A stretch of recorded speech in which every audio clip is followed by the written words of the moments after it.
Oh, what's going on, everybody?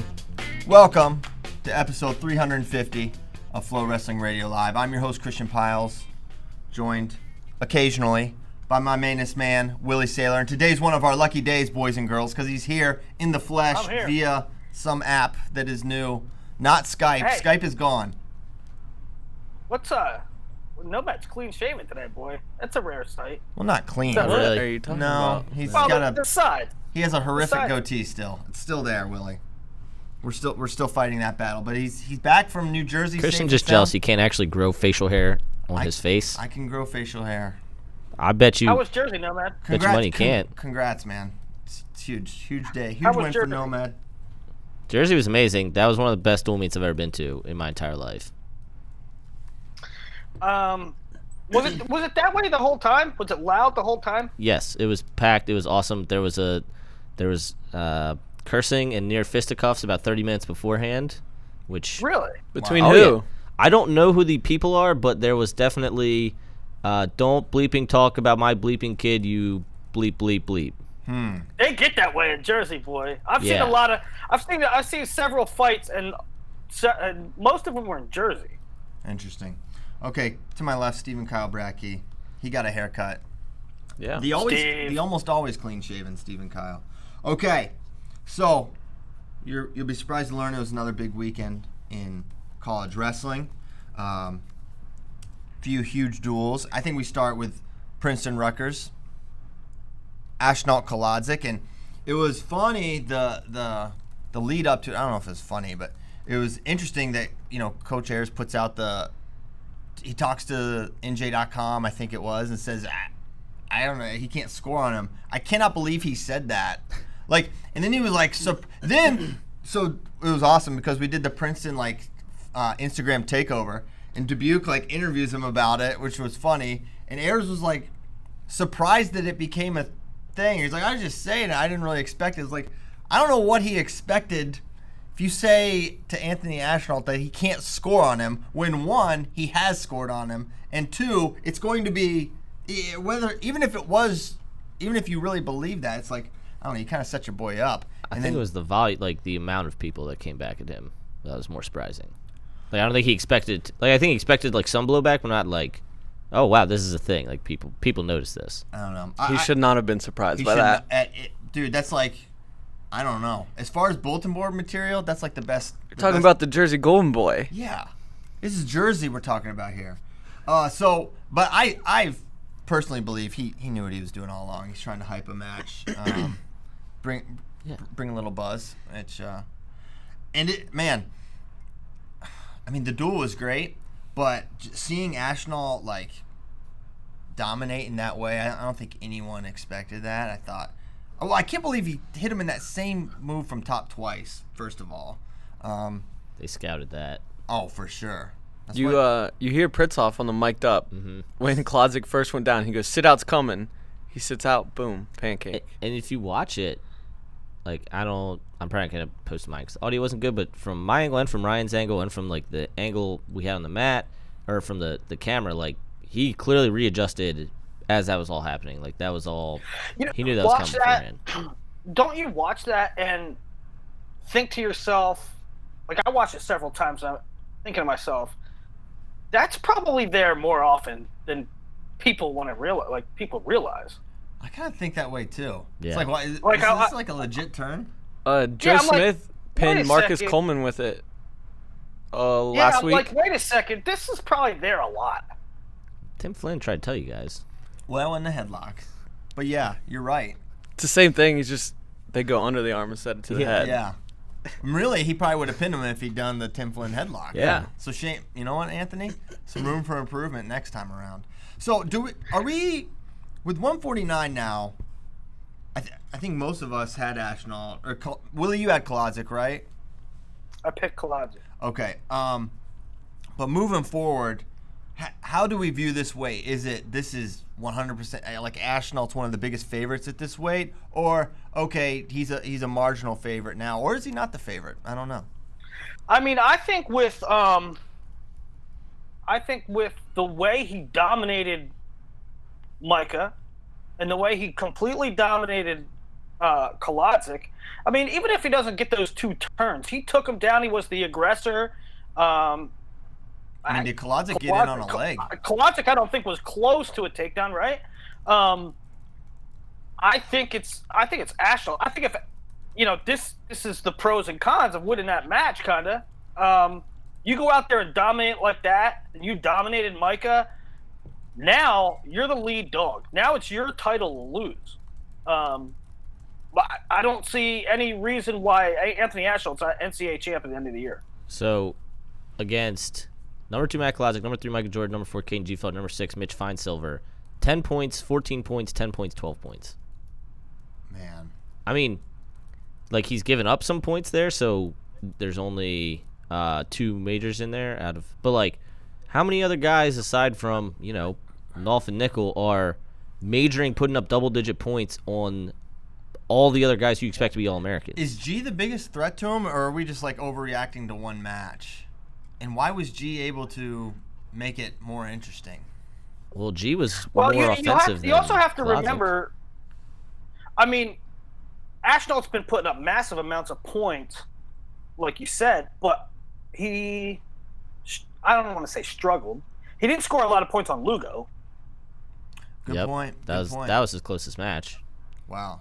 Pat Lugo. Maybe we're back in. I chalked that one up to like a Carver thing. Oh, yeah, for sure. Okay. I do too. Okay, I mean, I chalk it up. And listen, you guys, Christians always made fun of me for this. And it sounds funny. It does sound funny. But I stick with it. I think that Anthony Ashnault's when the lights are on kind of guy. I think Anthony Ashnault gets a little bit more dialed up. I guess what I'm saying is, yeah, part of it's Carver. The other part of it is, I don't think Anthony Ashnault was really that enthusiastic about. I don't think he was worried about Lugo. Yeah. Well, the reason I laughed at you when you said the lights were on is because you picked him to beat Mitchell Port when Ashnault was a freshman. And that was funny. I thought that was very silly. I'm gonna surprise. I'm gonna pick off the wall stuff this year again. I like to pick off the wall stuff because if you just go chalk, I mean, anybody can do that. Anyone.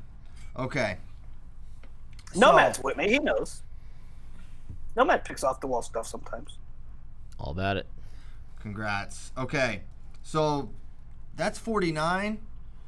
Part of me still thinks that was not. I mean, I don't think there's any argument that wasn't Kolodzik's best performance.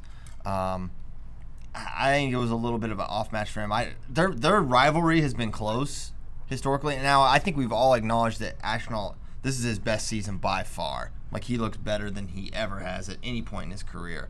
But I don't think he's that far removed. I don't think he's 8 points better than Kolodzik. If they wrestle 10 times, I think it's probably more like 3 to 5 points. So I think Kolodzik will have his day. I'm not subscribing to this being the guaranteed NCAA final, that's for sure. I think someone like Micah could beat Kolodzik. G's quite an X factor. But I feel like the pool of potential finalists has thinned out from when we started the year. Number 5, Austin O'Connor. I like him as a freshman, All-American potential, but I don't think he has the skill set to navigate. I'm curious about Brock Mahler, just as that's an X factor guy with a really crazy skill set. Christian, I'm not like you're better at seeds. You and Nomad are better at seeds than I am, NCAA wise. Mm-hmm. With that, he has wins over Mikey, he has wins over G, he has wins over Kolodzik, wins over Lugo. With that win, if Ashnault goes to Big Tens and loses in the finals to Micah, does Ashnault still have the number 1? I think there's no precedent where you lose a conference and get the number 1. I don't think we've ever seen it. So what would happen is he would drop in the coaches' rankings. He would drop in they would give him the head-to-head, like, because they did it with Palmer and Metcalf, right? And then because Lance had the. And then Micah as a Big Ten guy will also have good quality quality wins. So that won't Lance won a Big Tens, right? Yes. Right. Or did he win? He won Big And Ten. Metcalf didn't get the one? No. No. So I think if that happens, I guess would Micah be the one potentially? His only loss is to Ashnault. It would be avenged. So I think it would go probably Micah, Ashnault, Kolodzik at that point, and then we'd see I get that. I get that, but at the same time, Anthony Ashnault would have wins over Micah and over like the other top 5, where Micah would have one good win. Well, no, he would have. I wouldn't be. Micah also beat Oliver and Austin O'Connor, who's number 5. So it's not his only win. Once RPI comes out, I can actually run the but thing. I think, I'm with you, Willie. But I mean, how would you wouldn't rank Ashnault number 1 if he lost to Micah at Big Tens? And I know we're talking about C's, but that's not how you would rank him. No, yeah, right, probably not. But I don't know. 3 years ago, we had Jason Borelli on the show to explain the seeding process, and I think we can all agree that the seeding process has gotten a lot better. We used to wait till the seeds came out just so we could write an article ripping them. Yeah, and then, like the last great content. And like the last 2 or 3 years, there's not that much to complain about. So it's gotten a lot better. But I always go back to that conversation with when Borelli was on, and you get like points for wins for elite wins. Yeah. Yeah. And I you really, don't really get like demerits for losses. So I don't know. There's other conference finish is a factor in it. That is a factor, but there's multiple factors. That's just how I think it'll play out. Now, I just don't. I think Micah matches up poorly against Ashnault. I mean, I think if you have bottom liabilities, Ashnault is turning everyone. Almost everyone. Yeah. It's crazy because it's not like a Spencer Lee, I get your wrist and I tilt you over. Like, he does it in a lot of different ways. Like, he tilts, he does the weird pancake thing, but he finds his way to near fall. So, I don't know. One last thing on Ashnault Kolodzik. So, the last 3 times they've met, so the outdoor dual meet, the NCAA's match, and then this one, outside of a last-second takedown with, like, under 10 seconds to go, that's the only takedown that Kolodzik's gotten in 21 minutes of wrestling.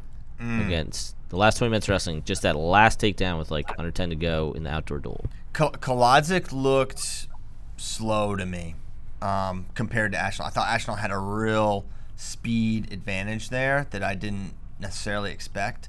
So that surprised me a little bit, and I think that speaks to why he's probably having a hard time getting to the legs, right? Like, and he couldn't get his legs back either. Mm-hmm. So I think just athletically, it's a tough matchup for him. Ashnault's just a little quicker. Okay, everything good on Facebook, Kyle? Yeah. Oh yeah. Tentatively It's all good stuff. Okay, good stuff. Love good stuff from Facebook.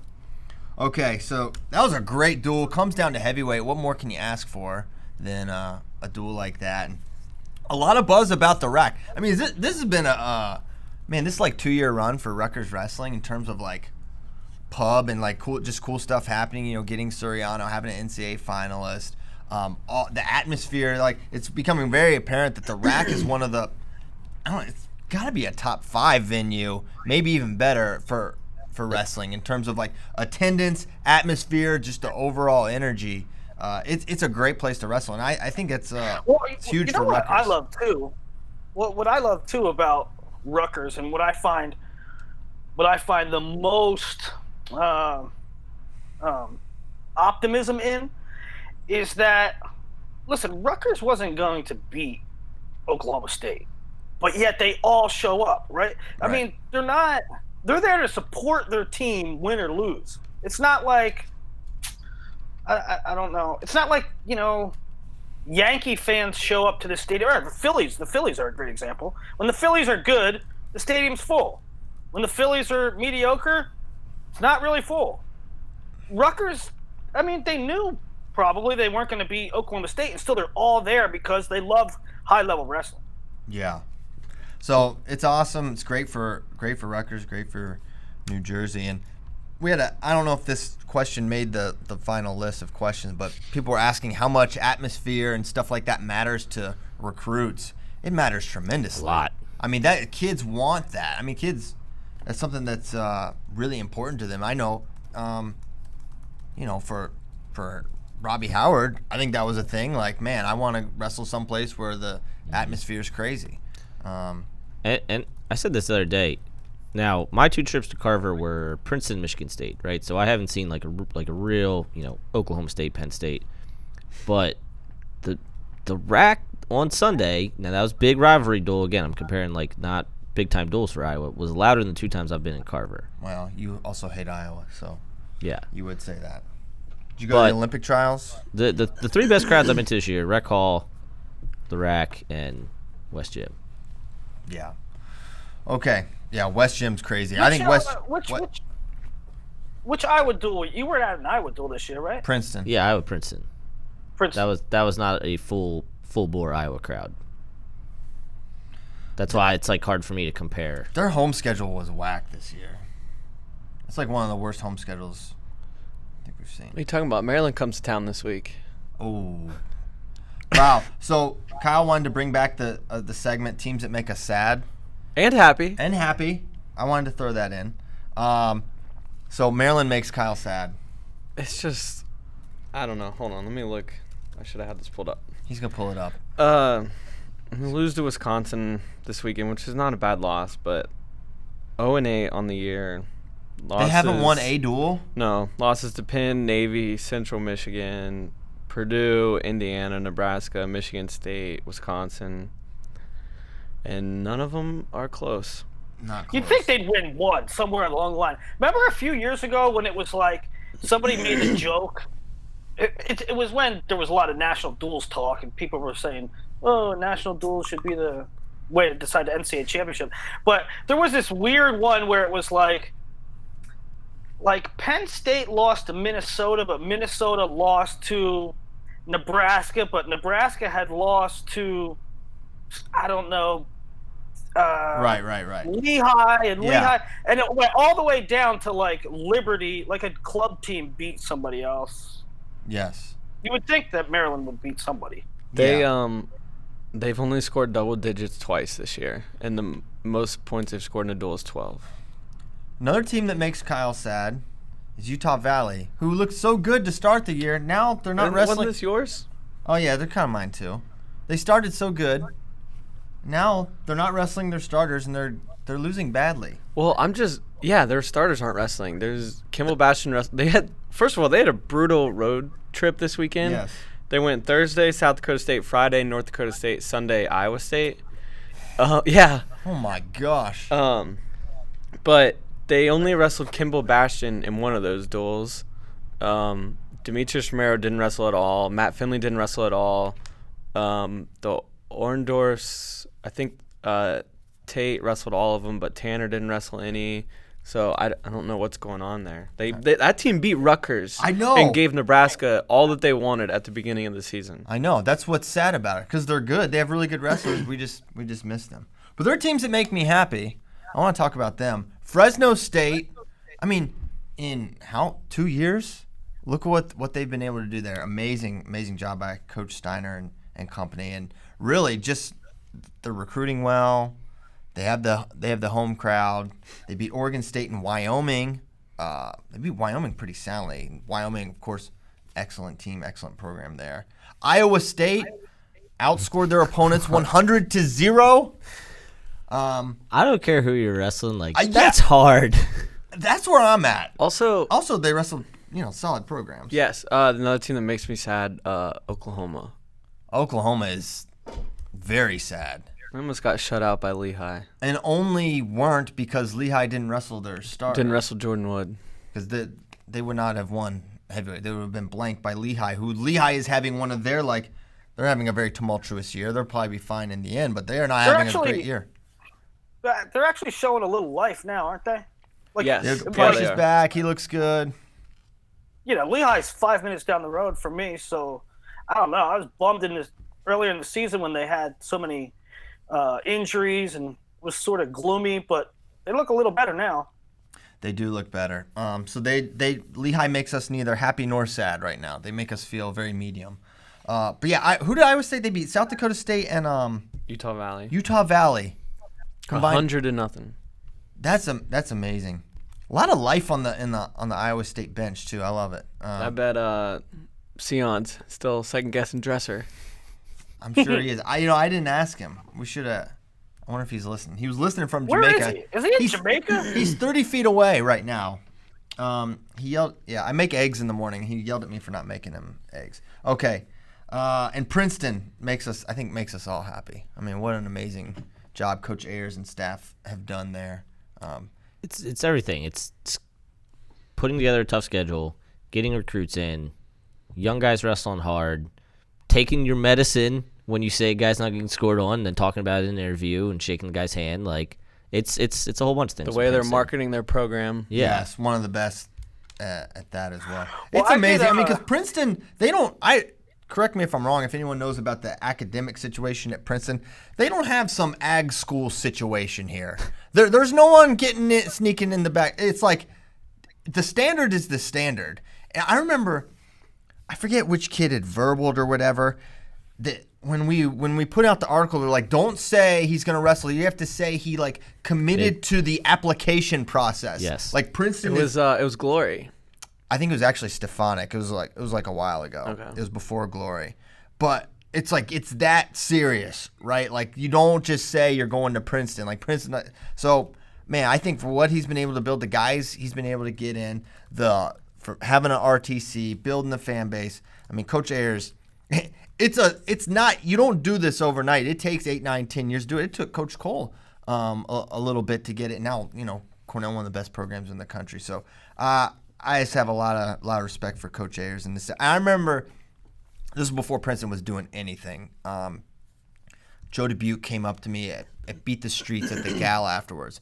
And he's like, I'm telling you, Chris Ayers is one of the best coaches in the country, bar none. Like, it's not. And I'm like, what? I'm like, all right, cool. I'm like, that's awesome. I'm excited for. Hope so, yeah. If Joe Dubuque's excited, I'm excited, right? Yeah. But man, now that's like 3 years later. Look at what they're a legit top 10 team with more good guys coming, and they've got some young scrappers there too, like Marshall Keller. He's having a really nice year. They've got Quincy Monday, Tiongson, Quincy Monday, Stefanik. Like they are young and good, and you can't be anything but excited if you're a Princeton wrestling fan. And there are Princeton wrestling fans, by the way, and which is not something that could be said about the program. Well, it's just like I put out the tweet. Ayers said in the interview afterwards, the first time that Rutgers wrestled Princeton, where both Ayers and Goodell were the head coaches, it was 22 people in College Ave gym, which College Ave gym is like the rec gym, right? Like that's for all students. And then they put almost 5,300 people in a actual athletic facility. Yeah. That's amazing. That's awesome. That's all we want, wrestling. It's effort. That's all we want, wrestling fans. We want packed house, care about your social media, care about your program and everything. The 10 champs and 80 All-Americans, that'll take care of itself. That's why teams make us sad, because we know what could happen, right? Yep. All right. Why don't we talk about Penn State, Michigan? That was a big duel. I mean, Ken Chertow may have stolen the show. Caesar. Which is tough when Penn State's wrestling, but I think he was more the topic than Chenzo and Mark Hall. People were more interested in Ken Chertow. But 25-11, kind of everything went as predicted here on FRL, apart from 49 where Brady Berge didn't wrestle. It was Jared Verclaren. I can say it. That one he refused to say. He really wouldn't even try. I'm not even trying this one, boys. Was that I'm sitting this one out. like at the World Cup when they refused to say the Azari Dishishvili? They're just like, Georgie. Is that like one of those that just call him Jared? Yeah, he was like, I'm just calling him Jared. He's like, I'm not even going to try to pronounce that last name. He literally said that. Not even if there's a fire. I'm not calling him. Okay, so Matin and Micic come out, take care of business methodically. Micic looks fine, but no RBY, which was unfortunate, but also expected. Do we think we're not going to see him till Big Tens? That's what I believe. I mean, that's only a month away now, so there's only a couple more. Who duels. knows? Kale made it sound like they kind of wanted him if he would have been able to go. Yeah, he said that. But like we said, I you know. can't trust anything he says. You think that a coach would prefer to have their starter than not their starter? No, that's not what he said. He said that they wanted to get a feel for Miches. Yeah, and he probably wanted him to get a feel for Pletcher. Yeah, but the thing is, listen, we know that coaches and we know that Kale's going to we know to take the things with a grain of salt. But when Kale says, Byers said it, and when Kale says, well, that's wrong. I don't think he'd go that route if it wasn't sort of wrong. Well, He once said Sirianni was in a wrestling room wrestling at that moment. True. Yes, I know.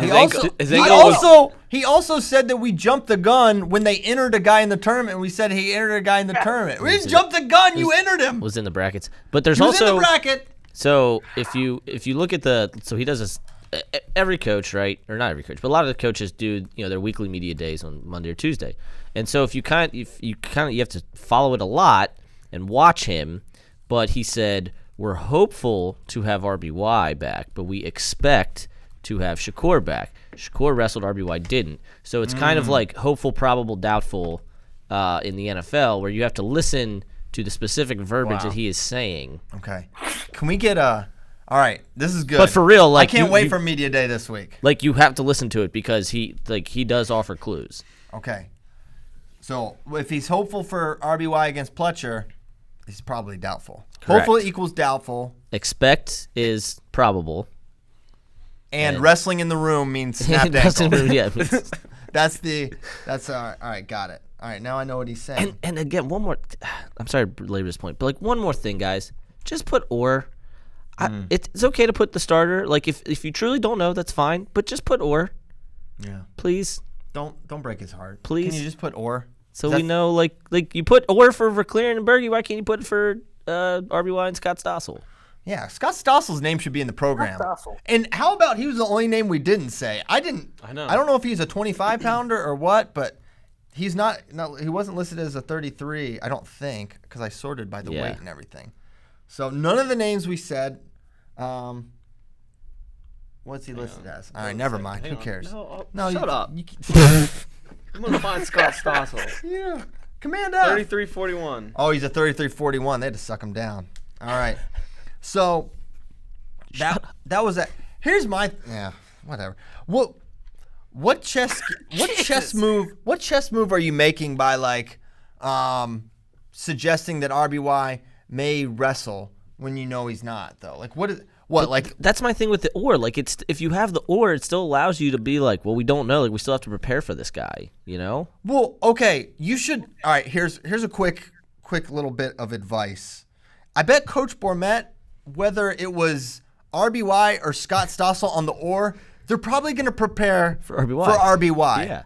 Right? Like they're not going to all right, hold on. RBY. Wait a second. RBY and then you roll the dice. You roll the dice. If Stossel comes out there, it's like, all right, we'll see what we got. Good luck, Stevan. We have not. I'm going to be honest. We have not prepared for this. All right, Nick Lee annihilated Kanan Store. I know it was 10-4, but that was like, I did not expect that. I mean, they had one of the best Fargo matches I've ever seen. Back in the day. Mm-hmm. And Nick Lee chased him around for 7 minutes straight. I timed it. That's how long the match was. I was really surprised. Nick looked really, really, really good, and kind of righted the rankings ship a little bit there. I mean, I think Kanan's kind of on a just maybe hitting a little lull, and he'll probably come back up. I'm really high on Kanan Store, but he had the loss to McKenna, now this, so he'll get it back. But right now, pretty tough one for Kanan. I don't know if y'all had any thoughts on that. I think you nailed it. Sweet. Amin over Verclaren. We'll say it here. And then I was surprised. Okay, you say, if I told you going into Friday, Jason Nolf was going to go into the second period with a 6-0 lead and decent amount of riding time, is there any scenario where you say he doesn't get a bonus point victory over that opponent, even if it is Alec Pantaleo? There's no way. Did he get taken down? No. Yes. Oh, yes. Yes, he did in the third period. No. Yes. I did not anticipate that. Yeah, that is kind of. Yeah, it's unusual. Very unusual. And because after he was up 6-0, I was like, okay, here comes like a 10-0 or or like just a dominate. And he's kind of like, all right, got it. And that was the match, and he won. But still, this weight is just so over. It's so very over. It's not even funny.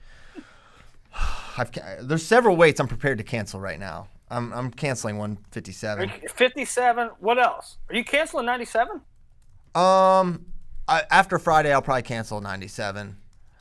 Probably gonna cancel 84. Frankly, 84 after Shakur's, because it's not that I thought that Shakur was like necessarily the second best guy, but it's like I know that Vince, and even though Parker, yes, I know he beat him. I just don't think those guys can beat Miles Martin. Period. Like in any, that's not. But I was like, maybe there's a little mystery with Shakur, and he's at this program, and they just win matches, so it's like okay, maybe. But after his Jelani Embry, I don't know. Well, he didn't. I mean, he ain't right. Shakur? Something ain't right. I mean, Shaq. He's not. He's not up to speed.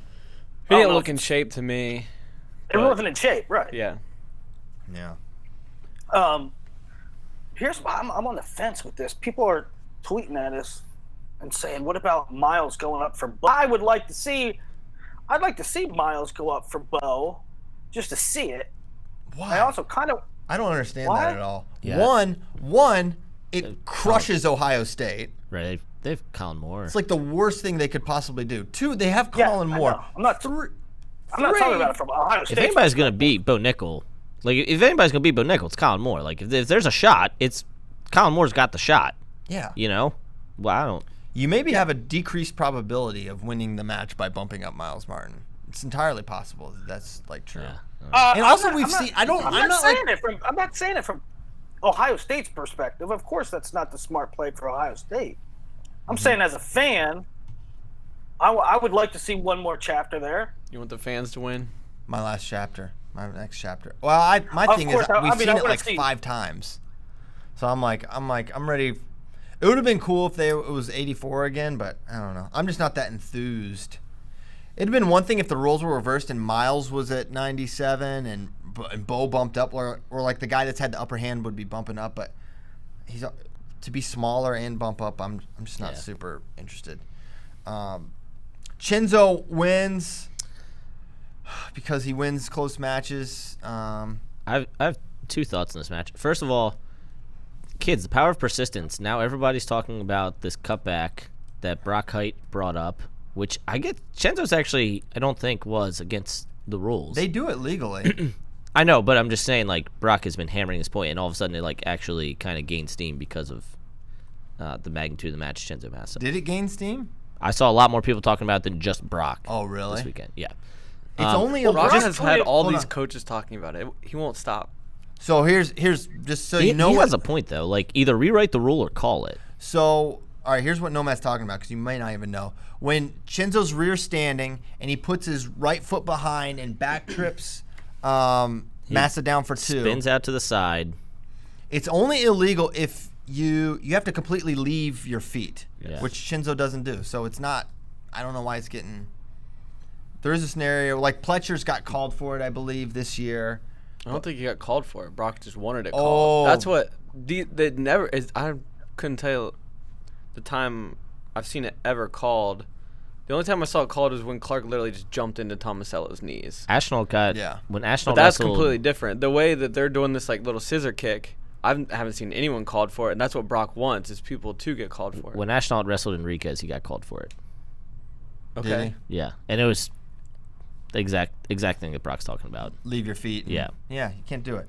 Anyway, the second thing about this, and I want to get to it with Shakur too, and we don't have to spend a whole lot of time on this right now, but with Big Ten seeds, I know everybody's like talking about like sitting out matches and stuff. If Wick beats Marinelli in next weekend, Chinzo should be the 3 seed. If Wick beats Marinelli, okay.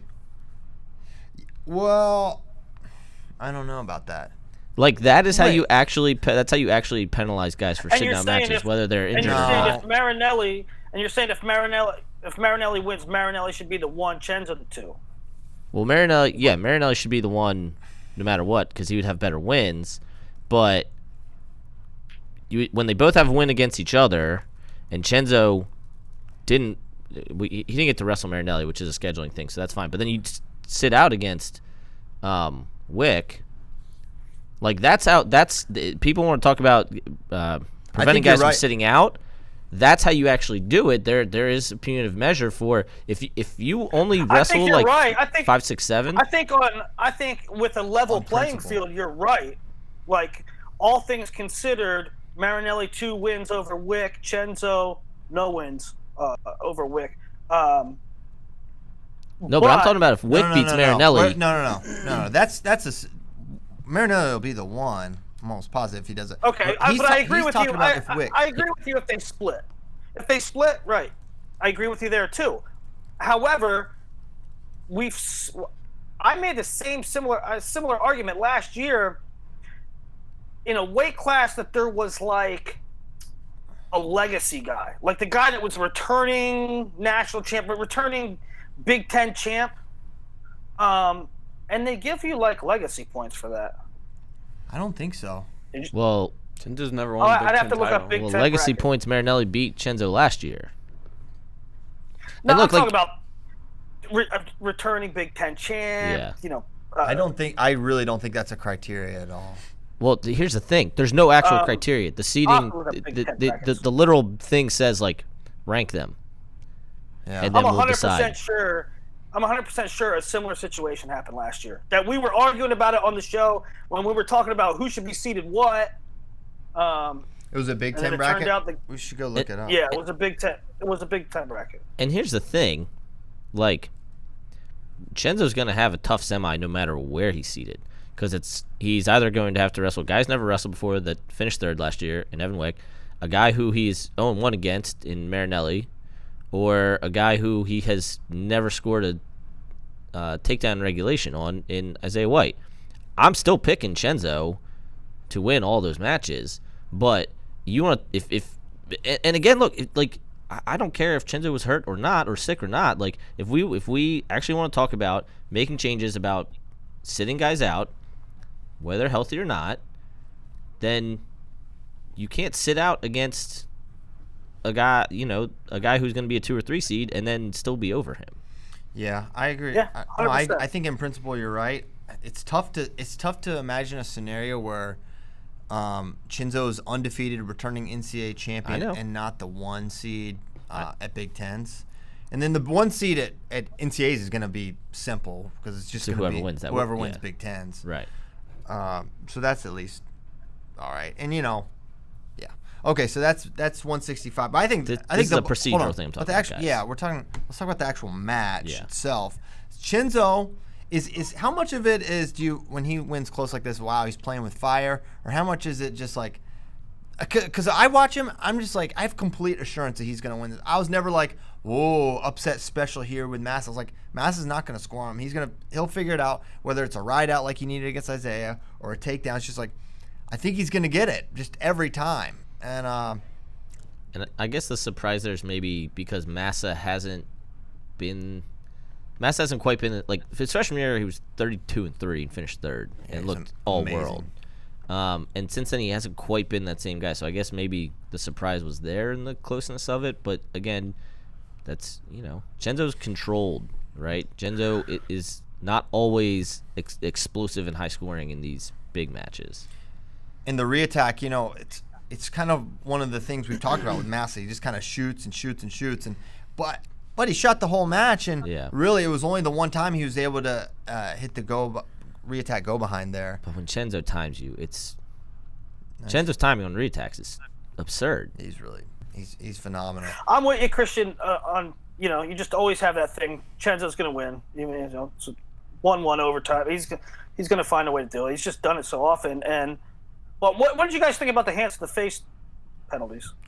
Well, I thought Chenzo's was clear, and Massa seemed more like a grazing, but kind of went across it. I mean, what do I think about it? I thought they're both silly, but I hated the first one, so because I was like, well, the match is over. Like the match is over at that point, right? But then redemption, because we got the match back because another hands to face. Me I was too. like, well, that's good. It washes them out. I like That's what they should do.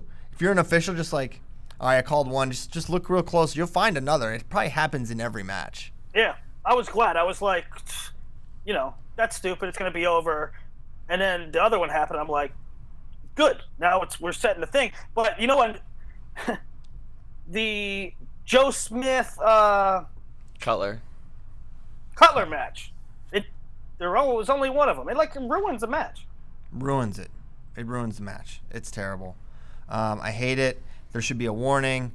That's all there is to it. You'll never convince me that should be a straight point, given the nature. I mean, what is this sport? It's wrestling. I mean, it's like this is going to happen. You're just basically like, I want to call a penalty a lot. I want to call a lot of penalties. It's like one of the most brutal sports there is. It's combat. There's so much movement. If you were an official, if I was in stripes, tell me why I can't. Can I just not call it? Can I just? I'm not calling it. No. I'm not going to call it. You can't. You just won't get. Why? Then what happens? They won't. They'll downgrade you. They'll get you in trouble. They won't let you do conferences. Yeah. Yeah. It is interesting watching guys because what happens? Listen, Willie. What happens at any job if you don't do your job? You don't get that job anymore. It's not like. You mean to tell me there's somebody out there reviewing, I'll tell you what, number 47. Yes, absolutely. Have you ever been at a wrestling tournament? They're there all the time. I would just quit. I have a standing Jim, the guy that does ACC. I talk to him every Cliff Keen, Las Vegas. He's always there evaluating officials. They're everywhere. There's a reason that. What do you think? What's his name? Mike Allen does at every tournament he's at. Mike Allen, yeah, Probably does himself. Other than that, what do you think he's doing? Hold on, you can't just say that. I know there's evaluators. We're gonna have to tell the Mike Allen story now at some point, Willie, because you can't just say that. Not right now. Someday. No, we have to say it right now. No, Big Ten's week. We'll tell it. I think we should tell it right now. All right, fine. It really should be Andrew Spey. Mike Allen, if you don't know who Mike Allen is... You know who Mike Allen is. You do. If you don't know, you actually do. Mike Allen, he was an awesome official back in the day. And now he reviews the officials. He wears crazy suits. Crazy. He looks like a defensive end. He's very large. He's a big dude. But anyways, he's very gregarious. He talks a lot. He's a nice guy. Awesome, dude. And so he's on press row with Spey, and I guess he's talking to some other. It was student reporters for student Penn reporter. State or something. And I don't know what he was trying to. Spey's can't determine what he's trying to say, but he goes up to the people. He's like, "Are we doing ourselves?" And he was trying to ask how are we doing or what are you doing? Or he goes, "Are we doing ourselves?" And then. Then he says, "What's he say?" Everyone just looked at him awkwardly. And then he's like, then there's a bowl of potato chips. He's like, "Have yourself a Lay's potato chip," and then walked away. So we've been saying, "Are we doing ourselves?" all the time. So that's why Willie said he's probably doing himself. All right, great.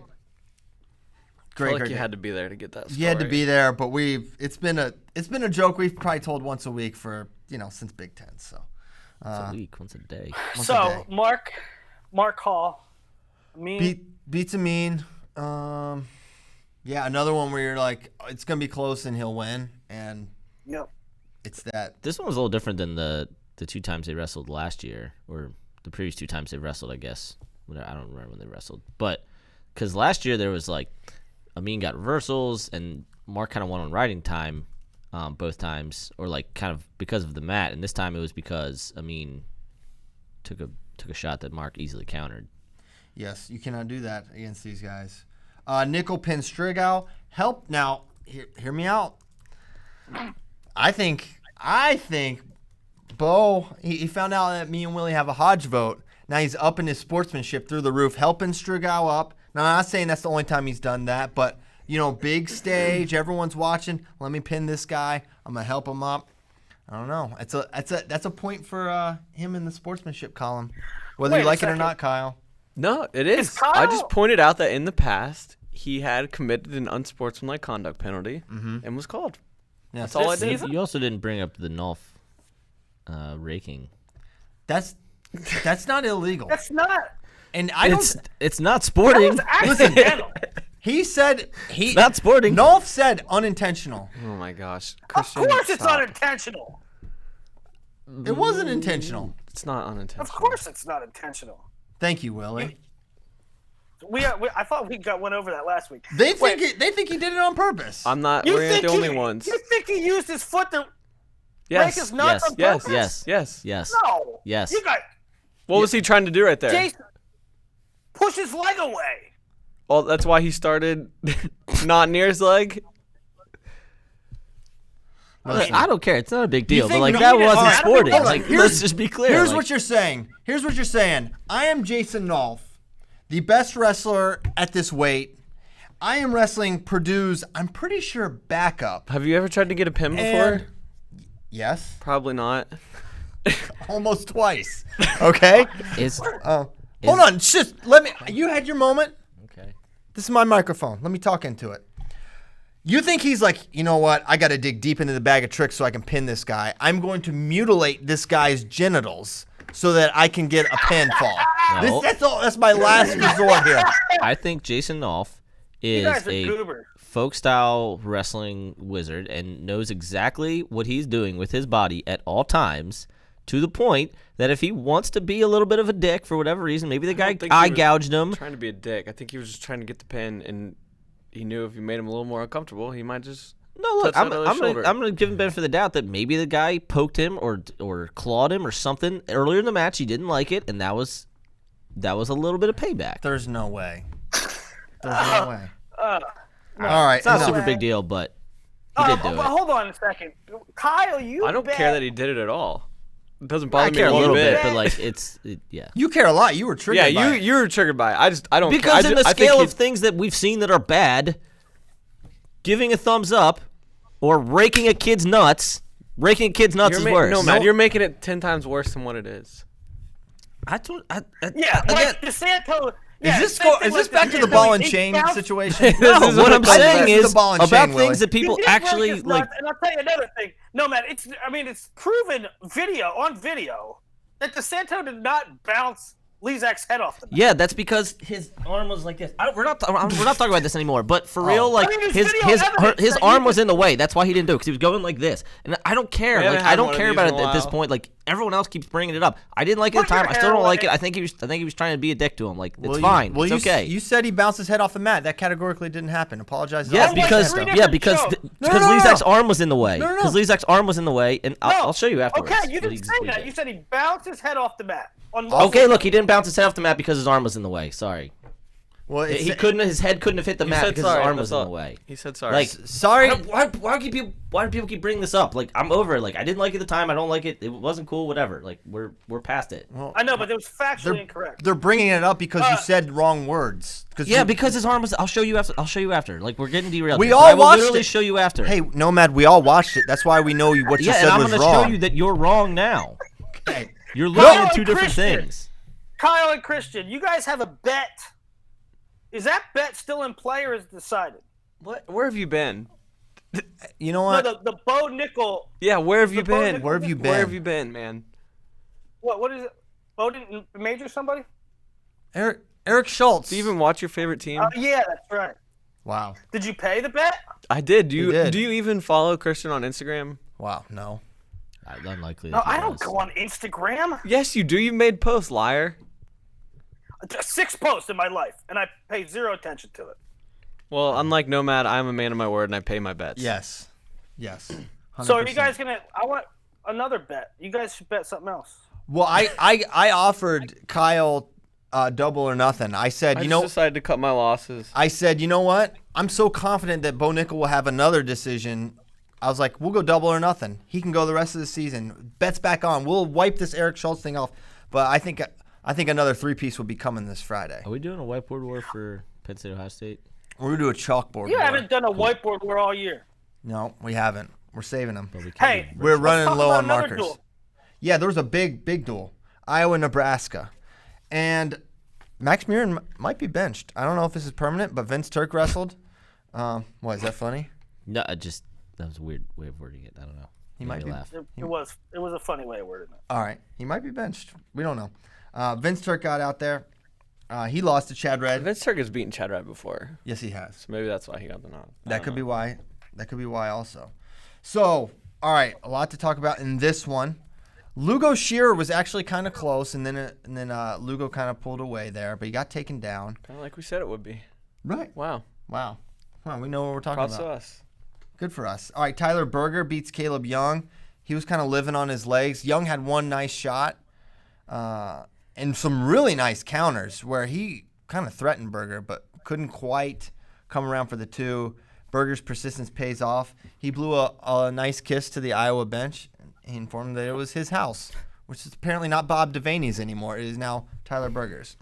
If I was Jordan Burroughs, I'd have a problem with that. Yes, shots fired at Jordan Burroughs. Yeah. So Berger wins, close one. Marinelli wins, close one. Not an exciting match. No one really shot. No, there was not one shot. No. Yeah. There wasn't a shot attempt by either guy. The only time Marinelli shot, now Marinelli dropped to a knee and picked him up in the second period when he rode him out. Those are good shots. It No, starts. there wasn't. He's talking I had about to mat do- returns. Yes. I was doing live updates, like text updates, like this is happening, and nothing happened. Yeah. You saved a lot of energy on that one because not much happened. I'll tell you what I did terrible like. And Marinelli's kind of done this a few times in different ways. But right at the start of the second period when White gets to his feet and he's kind of going over the edge and Marinelli kicked his feet out, that was good. Marinelli's got some tricks on top. I like it. All right. Nomad approved. Yeah, he looked good. I mean, I don't know what to say about it. Let's move on. Mikey Labriola is a beast. Keekenshaw, size, the fact that he was listed as a 149-pounder, that was a little more apparent. I think he got horsed big time by Labriola, who looked really good. And then Wilkie, just when we thought we were out, he pulls us back in. Except I'm not back in. I was never in. I'm still not in. I said it last show. Was either last Thursday or last Tuesday. I said, I've been waiting for Wilkie. I'm officially done. And then Wilkie beats number 2 in America. What was the price of Bitcoin? But I will say this, though. Venz, number 1, he didn't wrestle 7 minutes. He didn't wrestle like he should. And number 2, he blew it. Right. So, He didn't know the rules. He didn't know the rules. So apparently, riding time was at 1 minute flat, which would have made the match tied when Cash got away or whatever, or when whatever happened. It was tied. And he goes desperation head pinch, trying to go Cliff Keen Las Vegas Bonacorsi. It's not there, and gives up the takedown. Full Moisey. Zeke would not stop trying the mixer. Maybe the 2 worst mixer attempts of the 21st century now. Well, I mean, it was the second period one was just like realizing like this is the only hope that I have. But it was so obvious because he was on top and ran all the way out front to try to hit it. Sure, And Spencer then was like, And then the third period one was really dumb because all he needed to do was get another takedown and he would have kept it at a decision. And Spencer was totally gassed. And he was just like, he tries the mixer, he tries to suck back, doesn't get it, tries the mixer, doesn't get it. Still, they're somehow in a scramble, and Spencer's in on his legs, and he goes, I'm going high flyer. Tries to go high flyer, nearly pins himself. The mixer attempt, he was touching no body parts. That's my point. He just did a roll. He was not even touching him. Like Zeke. You know what? You might want to have a chin. Fastest Do you mixer know you ever saw, though. Zeke, he goes out to wrestle Ryan Deal in state finals. I'm like, in my head, I'm like, hope we don't try no freaking mixer bullcrap. 30 seconds in, goes for the mixer, gets pinned. I mean, he tried it on NATO in national finals. Well, He actually almost got he that almost one. had it. Yeah. He has it. And the reality is he has a good mixer. He's hit it in big matches before, but this was But not. sometimes he goes YOLO. He went YOLO It's way like- too early. Yes.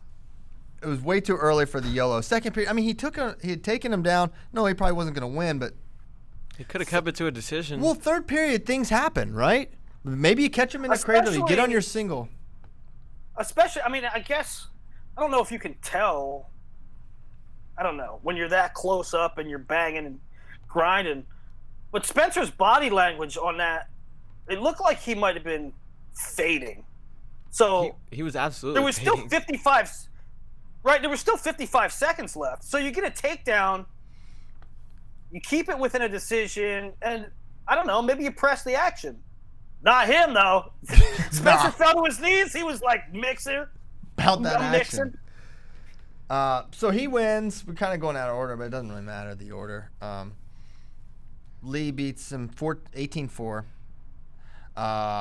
Warner, boring match. Not much offense. Either guy. Warner just controls it, wins. Well, just to put a bow on the Wilkie thing, changes nothing in my mind. I mean, he could certainly place it this way. I mean, he can win matches like that, but I don't think he's better than Taylor Vins. And yeah, I don't know. I don't know what to say. I wasn't like, wow, this is a breakthrough match. It was just kind of a weird one where he was better than Vins in a way, but I still wasn't like, I don't know. I'm still right where I was with Bitcoin. And Sam Stoll's now 2-2 against the Jensen family. Yeah. Oh yeah, it was weird. So Stoll was in the second period.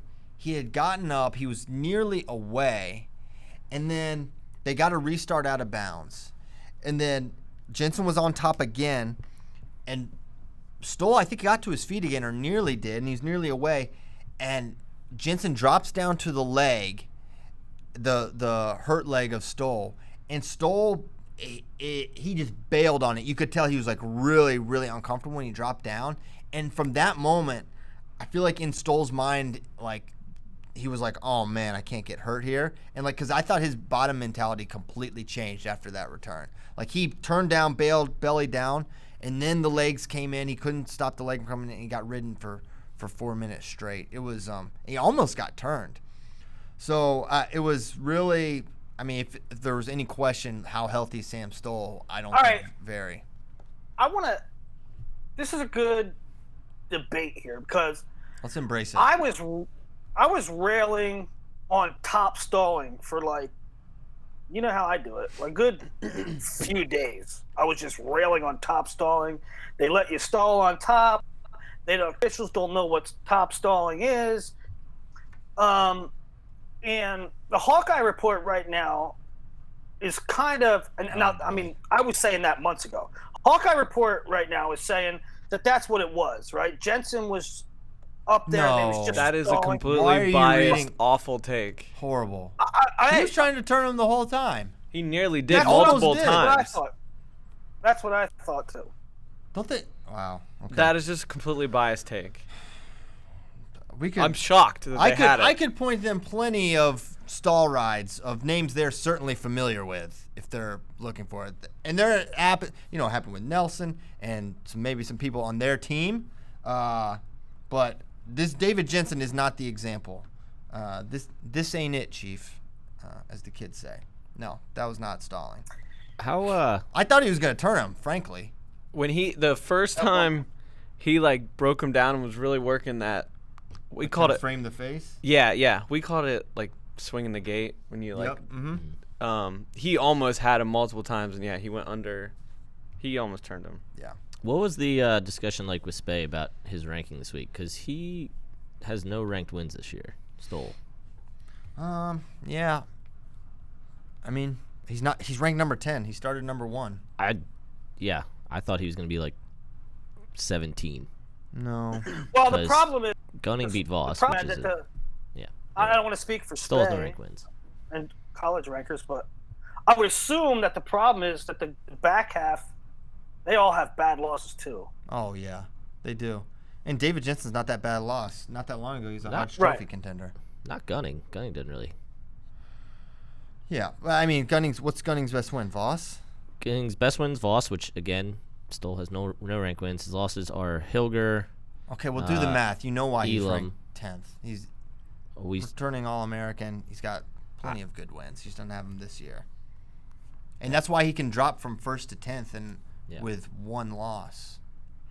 I think we've been accurately punitive against him. Okay, and then DeSanto, there's many 33-pounders on Nebraska's roster. I don't know what happened to Shamling or Parrish, but it was Brian Pescatarian today or yesterday, Sunday, and he got tech-falled by DeSanto, who apparently, listen, I don't know what he must like being discussed, or they must like him being discussed, because at the end of every single match, he is doing something. There's something happening every single match, and his popularity, or maybe is gaining or losing steam, but regardless, he is making himself a big part of the story every single time. So he gets in on the final takedown. He's facing his bench, and he goes thumbs up, and then he's like this, and then he doubles him, and he kind of shoves off him, and he comes up, and he's very. He may have gone throat slash at the end. Inconclusive video evidence. That's just the rumor mill from Willie Saylor. So listen, we do not demonize most behaviors. We kind of say let it go, but he is making himself, and also he's drawing a lot of attention on himself from the officials. I feel like everyone's just watching him after the match and looking for a reason to take a team point, and he lost another team point. Tell me if you any fan that's followed along the wrestling season for the last month, what is the most interesting part of wrestling right now? It's the last 5 seconds of an Austin DeSanto match. You want to see what's going to happen. Is he setting himself up for the most historic party to pawn performance of all time? Because when he loses, and he will not win NCAAs, in my opinion. He's very good, but I don't think he's going to win. If he's got the right guy, it is going to be a catastrophic party upon him. It's like what Scott Telvecchio did last year. Yeah. So he partied on. Now, in and of itself, right? He got a team point taken away. I didn't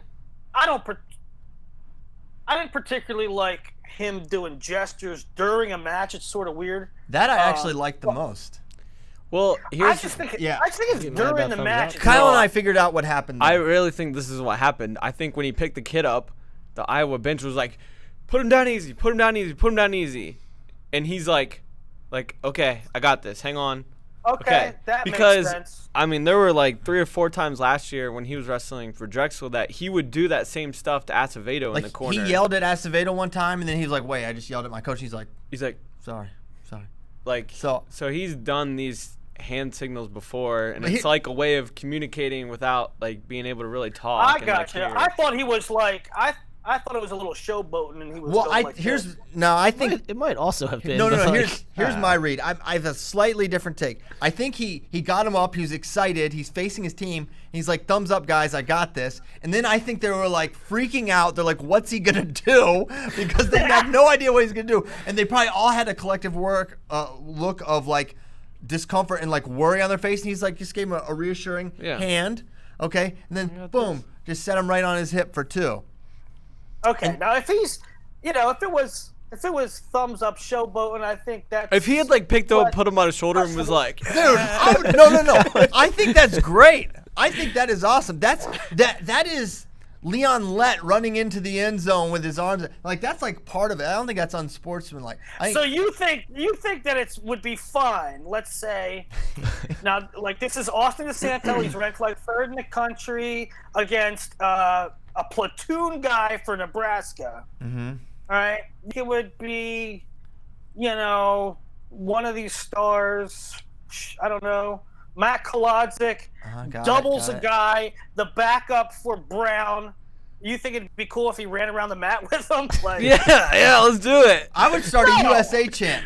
No, you can't do that. Someone brought up a good. Someone asked this question. They were like, "What if when DeSanto had done thumbs up, like the Iowa coaching staff had done thumbs down? Like, what would he have done to that kid?" Oh yeah. Like Man. No. So I didn't think he dies. Straight gladiator. I didn't think that anything that DeSanto did was like. First of all, wrestling fans, you realize that in every football game, there's a celebration after every play. If there's a sack, if there's a tackle, if there's a catch, if there's a first down, they spin it. Yeah. They go like this every time, right? I don't personally like some of the stuff that Austin does sometimes, but in that case, I found nothing wrong with anything he did. Apparently, there was a throat slash. I don't even care about throat slash. Now, a side note, like we didn't talk about it off air. You can see during the handshake when they go through, he shakes Berger's hand, and Maple he won't let already go. had Berger. Maple saw the future. Yeah, He's like, this Maple- is not going to be good. Maple knew Berger was not going to handle that stuff well. Because, I mean, in the past, Berger has literally just screamed in Terry Brand's face. I went back and rewatched the Midlands final with Kimmer. He literally, like, instead of shaking Kimmer's hand, walked to the Iowa corner, and him and Terry were just yelling at each other. So he has his history. So Maple's, like, already grabbing Berger. And then DeSanto's just going through the line, and him and Berger start talking. And Manning literally had to, like, pull their handshake apart. Yeah. Sportsmanship's dead. No, so listen, I do think there needs to be some standard for behavior. In that you can't actually slash people's throats. Yeah. So are any gestures all gestures are fine with you? You can just do anything you want as long as you don't actually do the thing. You can shoot, or you can throat slash, or you can give the middle finger. All that's fine. Pretty much. I wouldn't give the middle finger because Why? Why? What's the difference? Because that literally implies like when you go like this, Anthony Ashnault is not going to pull out a Tommy gun and start shooting people. Austin DeSanto is not going to pull out a Bowie knife and start throat slashing Brian Pesca. Okay, Like, and what's the middle finger? Because the middle finger actually implies it, like an F word. Like there's, and also, who cares? Is Like, he going to F them? yeah, exactly. You Oh, go- so you there's pull no pants in. difference. Oh, look, all right, then fine, yeah, go middle finger. I don't really care. Like, And that's my point. Everyone freaks out. If somebody gave the middle finger, I'd be like, okay, whatever. Yeah, my point I is, mean, it happens in sports. Yeah. You see it happen. But either way, don't take away team points. I seriously, I want to talk to Chuck Barbie about this. Like, I want to find out the reason why. Get Barbie on you the can, horn. You can take away team points in college wrestling and high school wrestling. It is literally the dumbest rule in all of sports right now. I don't. Yeah, listen, Screw that. No one agrees or disagrees with you that taking away a team point is like really dumb and backwards. But there has to be some. Hold on. There has to be some standard for You can't penalize behavior. a team. No. All right, we're all past that. Yeah. We've all agreed. Don't take team points. Okay, but there has to be some sort of. I'm saying I might disagree with that. I don't know if I agree with that. You shouldn't be, Willie. Find another way to punish them. Don't take a team point away. Like, I know we've talked about maybe like a yellow card system, and like it's like Maybe the guy has to sit out the next match. Yeah. right, or That's I don't- fine. that's a little far. I would say like the yellow card system. You get 3, then you gotta sit out a match, or you get 2, Right. then you gotta sit out a match. Right. Yeah, something like that. You're right. Okay, that's fine then. But the first one shouldn't be sit out a match. Pretty much, I don't know. Unless you like put your hands on coach or official or the opposing guy, like I'm pretty okay with it. I don't get. I mean, I'm far from a prude, but I think there should be some sort of standard for like Well, behavior. the standard is far too high right now. Okay. Well, I can be on an island here. I'm happy to be on my own because I think there should be something. Sunday was- and I think what. Yeah, there's definitely right. We're not going to sit here right now. Well, and say, that's what you're saying. That I can't get I you guys to didn't- say I there's didn't say anything it. that. I just said you put your hands on somebody. I didn't say it. I'm sorry. I'm not offended by a throat slash when we see football players do it all the time because I know They get penalized for it. I understand that, stupid. Christian, and it still Yeah, doesn't I know. bother me. Is what Stupid. I'm saying. You're saying what's going to bother me enough for it's not something we shouldn't do. Like that doesn't bother me one Kyle, bit. Christian's saying that there's something that you could do that we're not thinking of right now that it would even offend you. Okay, there might be. I can't think of it right now, but I've seen football players flip off opposing fans. It just doesn't bother me. Like I don't know. Horns down, I think, is the line. Yeah, I think it's I horns think down. this is the line. I don't know. Don't put your hands on people. Sunday was so awesome because you had the heirs saying what he said about Ashnault, and then Ashnault, as time's running out, telling him That 10. was freaking perfect. Right, he's just telling him 10, and when he took Klodzig down the second time, he kind of like flipped his legs up. That was a little. That reminded me of Burroughs Taylor. Yeah, it's just I don't know. It's nothing like you know what I crossing like the though, line, too? but it's just like that ref an alpha thing. allowed. What I like too though is that they Anthony shook the coach's hand. It was Yeah. It was good. It was cool. Ayers was cool about it. He also, I'm sure he did that on purpose. Like, So he got to go over just there and whooped see the him. boy, yeah. I That love- ref allowed the partying, that ref's awesome. Loved and it. then like Iowa, Nebraska, that's a rivalry. Like that was an awesome crowd they had there. There were a good bit of Iowa fans, and I had no problem with what Berger did. It added to the excitement of the duel. And then when DeSanto, being Closed the it out, last yeah. match, closing it out, and then telling everyone to shush was pretty awesome. The G move would have been to blow a kiss right back at Berger after that. That would have been the ultimate. That would have been a much better mic drop than a throat slash, in my opinion. He could do better. So, yeah. But I hope it continues. I hope people start doing it more because it adds more to the duels. It adds more to these individual rivalries that we And it have. harms And nothing. it adds storylines that you get in every other sport. But for some reason in wrestling, we're supposed to be robots and just shake hands and walk off the mat. So somewhere between giving thumbs up and going Tanya Harding, there should be a penalty. Yes. We'll figure it out at a later We'll find date. it. We'll find it. We'll get there. All right. Geez, it's 9/11. Let's. Easy. Yeah, come on. All right. Sorry. Oh Some man. refs. Questions Yes, from ma'am. friends. Some good questions. Obviously, they don't all make the cut, but thank you. This is scary. This is a scary one. This one terrified me.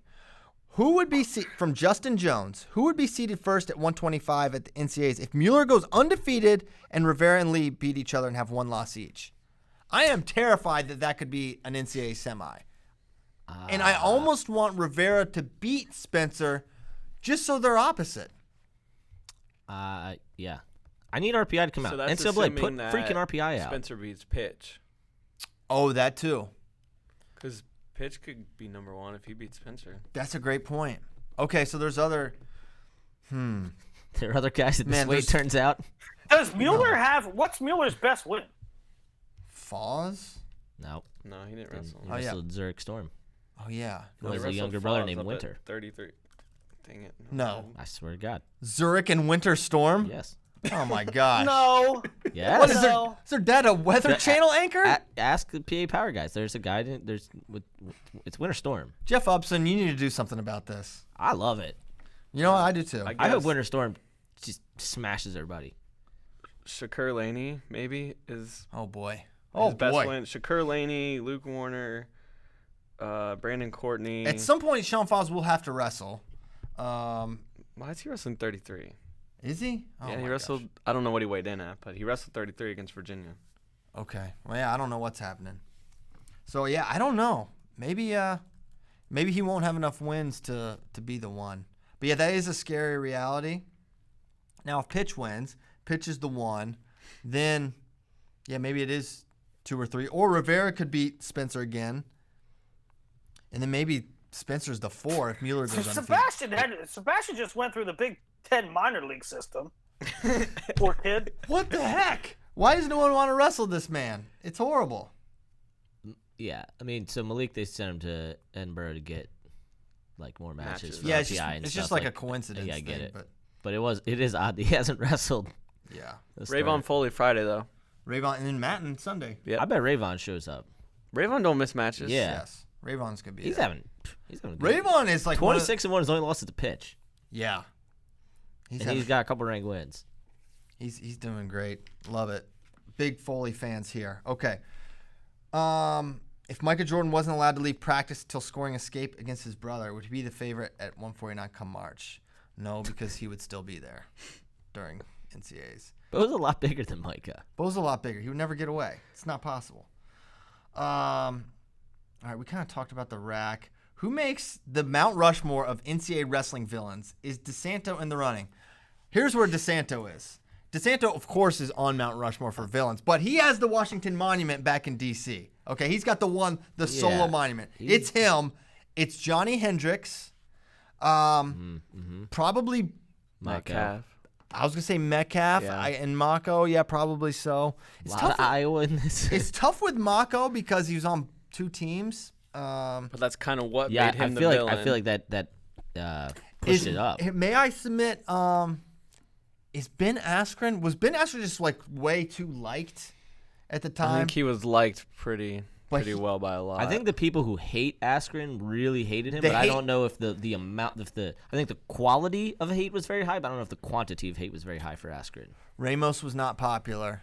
Oh, Gilman's up there. Gilman. People Wow, they're all Hawkeyes. Hated Daggone Thomas it. Gilman. All right, let's think of non-Hawkeyes. We literally called him Villain Gilman.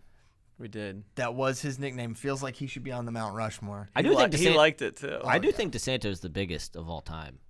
Like public He's perception. he's a true sophomore. Who knows? He's possibly hasn't even reached his full form. Unbreakable records, yeah. It's amazing. I mean, it would be like his Lezak thing. For most people, that would be the most audacious thing they do in an entire career. He just replicates it on a weekly basis. What's the kid from Cornell that Oh, Billy George? Yeah. He doesn't count. That's worse. That's What he did to Nate Brown? Yeah, I guess because there's a difference between like individual like terrible moments and like general villainy. Like Yeah. there's like the character of a villain, and then there's like you need a guy unconscious. Also, Why are you on a someone wrestling asked if DeSanto was like playing a heel. He's not. No. This is not like This is not Gilman Gable. knowing what he was doing, or even like Tony Ramos to a certain degree playing into that. This is just DeSanto. That's is who he DeSanto is. And I think that's why he's the biggest villain of all time, because it's pure. I don't know if that's the right word. Pure. No, pure is the word. But you know what I mean? Like he just is this. That's who he is. It works perfectly. Gable's got good potential. The thing with Gable yeah, too is he's there. If People don't like Gable him. wins 4 titles and is always If he's partying for 4 straight years, Whereas that's the thing is like they're gonna really dislike him. that's kind of our line on DeSanto is if he doesn't win a national title, his like villainy is somewhat capped out because there will always be. But at the same time, it's like those Sort people of, will but be he's so reaching happy to see monumental him lose. proportions. There's He's no reaching capping monumental out. proportions. Listen, No, listen. He was not even an All-American, and he has the hearts and minds of everybody. Yeah. He I has don't a think full this. I don't I think don't know this. about hearts, but definitely minds. No. You got some hearts in there. Okay. He has Kyle's heart. Kyle and Nick V. Love him. Love him. Let's not act like Christian doesn't either. I love him. Listen. He's must-see TV, man. If you miss him, I mean, yeah. Listen. Yeah. Exactly. If he's. Appointment viewing for sure. Yeah. For sure. I love DeSanto. Listen. I've been on the record. Well, so there's not many DeSantis. non-Hawkeyes. What'd you say? There's not many non-Hawkeye heels in history. Well, when you win 20, is Ashnault kind of a villain? Ashnault's With his kind of- mobbing, Ashnault with is- his I feel mobbing stuff. I think Imar had a little bit of it. He had some, but he was more classy than. Where do you put Downey? Where do you put Pat Downey? I don't know. He didn't wrestle enough. Did he know. wrestle 30 Division I matches? No. I don't know. It's not enough. He had potential. He's one of the great what ifs on both like what he could have been an NCAA wrestler. We need a Penn State heel. Yeah. Mark's starting to. I don't get it. I don't understand that. I don't one. either. But Mark, you're because you said that maybe beginning of this year, and you're like, Mark- people don't like Mark. And I was like, really? And then If you pay attention to the social comments, there's a lot of negative stuff about Mark, and I don't understand it either because I he's think so it's, much cooler than any of us could be. Yes. And it just annoys us. He has a Kiss- cool celebration after everyone. It's completely kiss the original. bicep. he's got ridiculous swag Yes. or drip, as the kids say now. Comes out to Yes. Space Jam. That's So I what don't this is understand all it either. about. I think the future Penn State heel though is Robbie Howard. Oh yeah. And Robbie literally said, like, Yeah. I prefer to wear the black hat. Yes. Well, he went to the place where there's not many black hats. They're all kind of the golden boys. So it'll be a nice little change if Howard can give Penn State a little heel. But yeah, I don't think Mark is a heel. I just think for whatever I don't reason, either. people are just jealous Yes. that he's that cool and good at wrestling. Steely Phil is a good question asker, but this one actually disappointed me. But I want to ask it anyways, just to get this take off. Seems like Kale never wants to draw weight and likes to start at 25, but wouldn't it make sense to do it to draw against Ohio State for them to start anywhere but 25 because they would lose the first 4 weights in a row. The starting weight, the idea that the start weight is like changing tactics or changing how I just don't.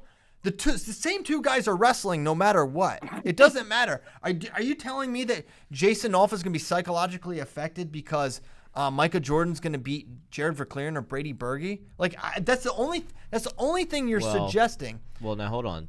So, there is something to it though, because do you think Kyle would have wrestled differently last year if he was not the last match? Kyle Snyder? Yes, because Kyle Snyder tried to throw Neville's, which I've never seen Kyle Snyder try to throw anybody before. Yeah, there is something to be said for that, but that also plays into the point. You want your hammers at the end then, so it would make. No, I know, but I'm just saying. Do you think he wrestled differently, given the situation? Yeah, maybe he doesn't try the lateral drop. That's what I'm saying. But I understand what you're saying about the mental aspect, but in terms of like, you might push a little harder, or you might wrestle a little differently if you're the 3rd match or the 4th match than if you're the last match. Yeah, I don't know. I mean, maybe so. Maybe that's the right thing. But I just don't think that goes into it at all. And I think those guys are looking for bonus points. I don't know. Maybe. But actually, to even your point, if they start at 25, that makes more sense because then Nolf, Chandrell, Hall are going to know what they're going to need and what they're up against lesser guys. So maybe I'm wrong there, but I just don't think it matters all that much.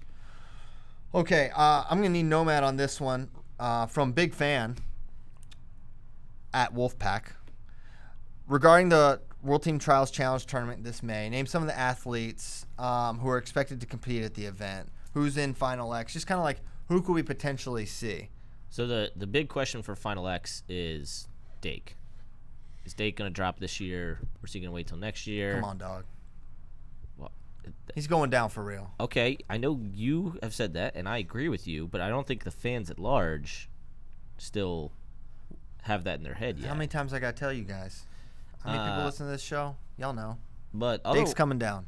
But otherwise, I don't know if this U.S. Open is going to be super strong. I think you're going to want to go to Raleigh. Because U.S. Open's going to be strong.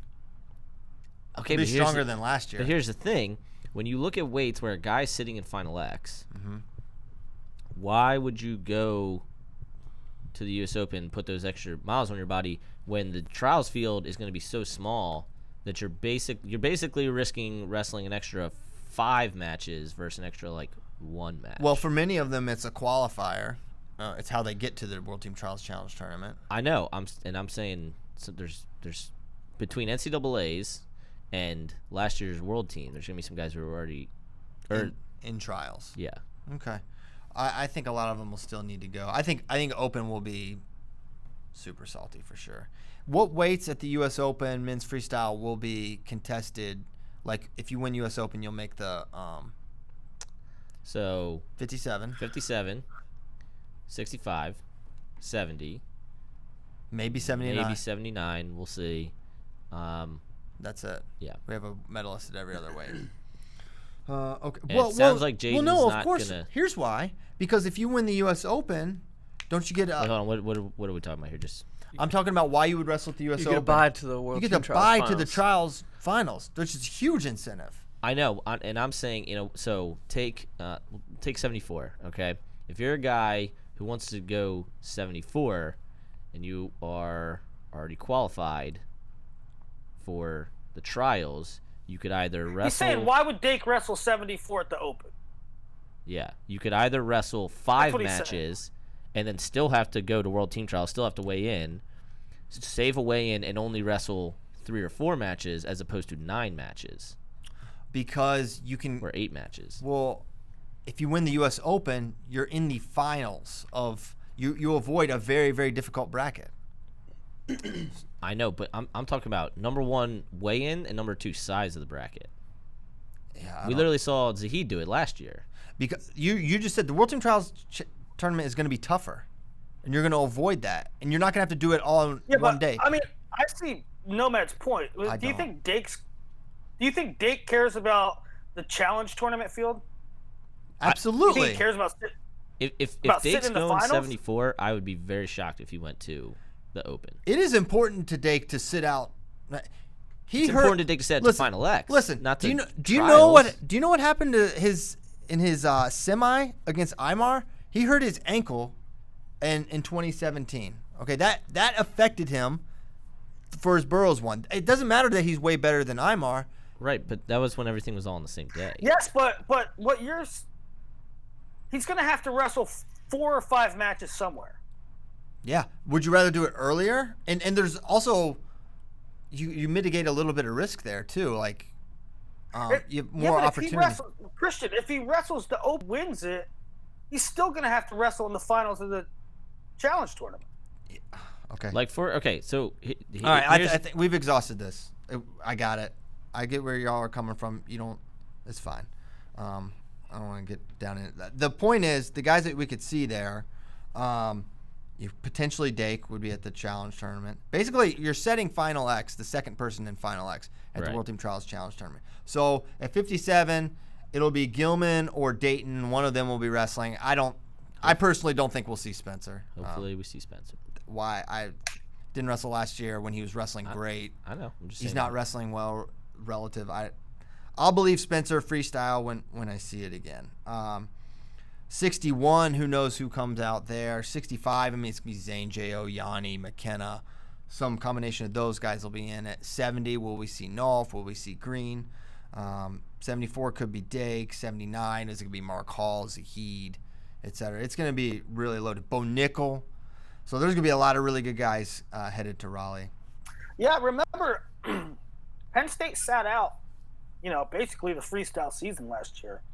Just their guys alone will make a lot of things spicy. I think that's another reason you wrestled the U.S. Open. Like, do you really only want like 4 or 5 matches going into this? Like, you want a little bit of... I agree. Listen, I agree with you. I just disagree with you on the Dake. Certain guys, like the Dake thing. Yeah. All right. I don't know. Is Dake qualified for... Yeah, is he qualified for trials because he won Worlds? Yeah. Why don't I just put out the article with a list of guys who are qualified? Here's what it is. Guys who were on senior, U23, and junior world team last year are qualified for this year's World Team Trials in Raleigh, as well as the highest placing American from Dave Schultz, which for all the weights was the winners, except for 57, where Cruz got third, and Nate Jackson, who got second because Aaron Brooks was already qualified. And it So I'll seems just put the list out of guys who are qualified. And then NCAA winners qualify. It also seems like you're making competition, you're correlating competition as a detriment to your performance, or like a bad thing that you don't want to do. Like, competing has real But that's value. how some guys and coaches think, though, It's Christian. not like a Division I season where it's like, dude, these guys are. It's like they wrestle. What? They're gonna wrestle 3 tournaments in 4 months. Yes. That's like they're some guys are going to make the calculated decision to not burn away in and not burn like 5 matches and just go to trials. And it's mainly going to be weights where guys are sitting in Final X. okay. It's not going to be a whole bunch, but like, Man, if I'm Dake, like I'd be like, U.S. Open, not a big deal. Yeah, I'd rather just weigh in, have the one weekend of weigh in, have the one weekend because it's like 3 weeks later. The Open to Raleigh. Mm-hmm. Really? The last weekend in April to the 3rd weekend in May. Oh, wow. Yeah, I guess so. Okay. All right, 9:30. We'll know more later. Let's get up out of here. It's time to go. Control room. No more questions? Well, it's 9:30. Is there one? Is there any good ones? Yeah, there's some good ones. There's music, though. There's music though. It's okay. It's time to go. It's 9:30. We thank you guys so much for listening to FRL. 350 of them. We're in the hot part of the season, 350. folks. That feels like a milestone. 350. Willie's been there for most of them. Maybe at least 200. Yeah, it is. Is it a milestone? Because if it's a milestone, I'm going to go drink a beer. Oh, wow. Okay, no, it's not a milestone. Now don't drink a beer. Well, now I'm disappointed and depressed. I'm going to drink a beer. All right. Thanks so much, guys. We will see you Thursday. Willie won't be here. Nomad is normally not here. No, I'll be here. He'll be here. I have a late flight to Atlanta. Oh, wow. All right. Thanks a lot, guys. See you then.